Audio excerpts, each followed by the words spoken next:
Hai guys, assalamualaikum warahmatullahi wabarakatuh. Terima kasih telah mengklik video ini. Bertemu lagi dengan saya Revangga dan Kurniawan. Pada kesempatan kali ini Revangga akan menceritakan sebuah kisah sejarah, yang dimana pada video kali ini Revangga akan membawakan sebuah kisah yang telah beredar luas di suatu daerah yang sudah sangat terkenal, yaitu di Pulau Jawa. Dan pada video kali ini Revangga akan menceritakan sebuah kisah bagaimana terjadinya atau terbentuknya perjanjian Giyanti hingga terbelahnya Pulau Jawa menjadi 4 bagian. Kisah ini sudah sangat melegenda ya teman-teman. Bahkan mungkin kalian yang sudah mengikuti jenjang dari SMP hingga SMA pasti sudah diajarkan oleh guru-guru sejarah kalian. Nah, langsung saja ke video berikutnya. Jadi Giyanti ini adalah sebuah perjanjian antara trias politika atau 3 politik penguasa, yaitu Pakubuwana II, Pangeran Mangkubumi, dan Perserikatan Dagang Hindia Belanda atau VOC yang pada saat itu digubernuri oleh Jenderal Baron van Imhoff. Perjanjian ini disepakati pada tahun 1755. Nama Giyanti sendiri diambil dari daerah atau tempat lokasi penandatanganannya, yaitu di Desa Jati. Namun, oleh masyarakat Belanda atau company sering disebut dengan Iati, sehingga secara pelafalan menjadi Giyanti. Tempat tersebut sekarang dikenal dengan Dukuh Kerten, Jatiharjo, Karanganyar, Jawa Tengah. Nah, perjanjian ini sebenarnya bertujuan untuk mengatasi konflik yang berkepanjangan di Tanah Jawa mengenai kekuasaan yang lama tak kunjung teratasi. Sebelum terbentuknya perjanjian ini juga terjadi peperangan tumpah darah antara pasukan Belanda atau company dengan pasukan Jawa. Kali ini sekalian akan aku bawa kembali ke masa sebelum Jawa terbagi menjadi 4 bagian. Konflik ini sebenarnya terjadi berawal karena perpindahan keraton dari Kartasura ke Surakarta. Dan pada masa itu pemimpin di daerah Jawa adalah Pakubuwana II. Oleh karena itu Pakubuwana II dalam menghadapi konflik ini tidak sendirian dia dibantu oleh adiknya, yaitu Pangeran Mangkubumi. Nah, sehingga Pangeran Mangkubumi mendapatkan hadiah spesial dari Pakubuwana II, yaitu sebidang tanah yang cukup luas. Nah, namun ada kecemburuan dari salah satu pangeran di kerajaan tersebut. Nah, sehingga pangeran tersebut melaporkannya kepada gubernur VOC, yaitu Gubernur Jenderal van Imhoff. Kemudian setelah Gubernur Jenderal van Imhoff tersebut mengetahui kejadian tersebut, dia mengambil kembali tanah yang telah diberikan Pakubuwana II ke Pangeran Mangkubumi.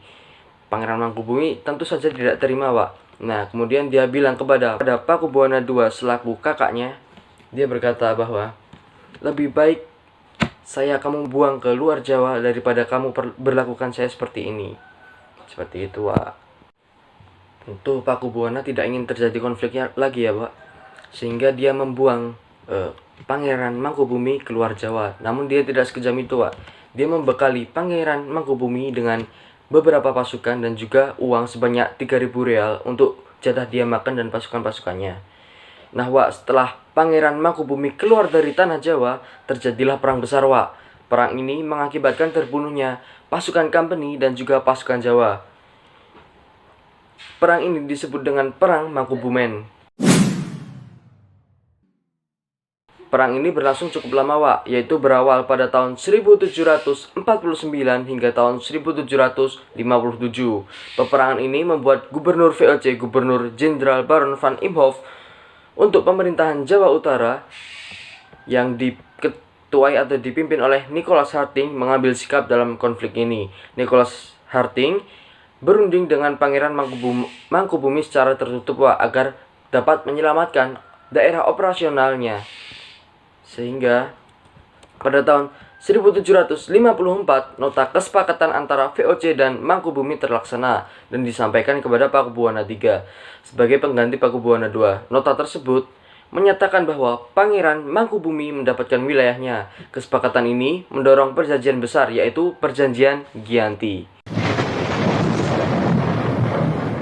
Nah, jadi setelah perjanjian nota kesepakatan antara VOC dan Mangkubumi terlaksana, kesepakatan tersebut mendorong terbentuknya Perjanjian Giyanti. Perjanjian ini menyepakati bahwa Jawa dibagi menjadi dua bagian, atau biasa disebut dengan Palihan Nagari. Hal itu menjadikan naik tahtanya Pangeran Mangkubumi di Yogyakarta sebagai Sri Sultan Hamengkubuwono I dengan gelar Senopati Engalogo Saidin Panotogomo Khalifatullah. 2 hari kemudian terjadilah penerusan pembagian atribut-atribut keraton, bahasa, dan seni-seni. Keterbelahan sosial kedua Jawa tersebut tidak terjadi dalam seketika. Proses pembagian wilayah lain-lainnya terjadi dalam waktu yang cukup lama. Perjanjian Giyanti yang tidak merinci pada pembagian wilayah pada akhirnya menimbulkan rentetan peristiwa. Pembagian wilayah yang sengaja diacak sehingga terdapat wilayah-wilayah yang saling tumpang tindih, seperti halnya wilayah Yogyakarta yang terdapat di daerah Surakarta, begitu juga sebaliknya. Sehingga mengakibatkan kecenderungan untuk konflik. Pasca Perjanjian Giyanti, Raden Mas Said atau Pangeran Sambernyawa yang dahulu juga membantu Mangkubumi masih terus menemukan pemberontakan. Raden Mas Said yang juga memiliki trah sebagai Pakubuwana turut menuntut hak sebagai penguasa wilayah. Sehingga pada tahun 1755 Pangeran Sambernyawa berhasil mengalahkan satu kelompok pasukan VOC. Pada tahun 1756 Pangeran Sambernyawa juga hampir membakar keraton yang baru didirikan di Yogyakarta. Setelah perang bertahun-tahun, VOC menyudahinya dengan penandatangan Perjanjian Salatiga. Pada tahun 1757, perjanjian ini membuat tanah Jawa kembali terbagi, Pak. Pada perjanjian kali ini, disepakati bahwa Sambernyawa mendapat bagian dari wilayah Kasunanan Surakarta. Pangeran Sambernyawa berjatah tahta dengan gelar Kanjeng Gusti Pangeran Adipati Aryo Mangkunegoro Lelono Jayamiseso Senopati ing Alogo Satrio Rogo Mataram ing Nagari Surakarta Adiningrat. Keterbelahan Jawa belum berhenti, Wak. Pada tahun 1813 di masa Gubernur Jenderal Thomas Stamford Raffles dari Kerajaan Inggris, Kesultanan Yogyakarta kembali terbelah lagi dengan lahirnya Pakualaman. Dengan demikian, tanah Jawa memiliki 4 wilayah pembagian, yakni Pakualaman, Yogyakarta, Surakarta, dan Mangkunegaran. Setelah terbelahnya Pulau Jawa, masing-masing tumbuh dengan model politik yang berbeda. Hal itu menghantarkan Jawa pada rupa yang beragam. Dinamika politik yang digerakkan oleh angin revolusi pada masa pertengahan 1940-an membuat masing-masing mengalami nasib yang berbeda. Hal ini berujung pada perbedaan status hingga hari ini. Di masa Republik Indonesia, Kasunanan Surakarta dan Kadipaten Mangkunegaran menjadi situs cagar budaya, sedangkan wilayah Yogyakarta yang di dalamnya juga terdapat Pakualaman menjadi daerah istimewa Yogyakarta. Nah, jadi seperti itu, Pak. Terbentuknya Perjanjian Giyanti hingga terbelahnya Pulau Jawa menjadi 4 bagian. Semoga kisah ini dapat bermanfaat. Jangan lupa like, comment, and share. Dan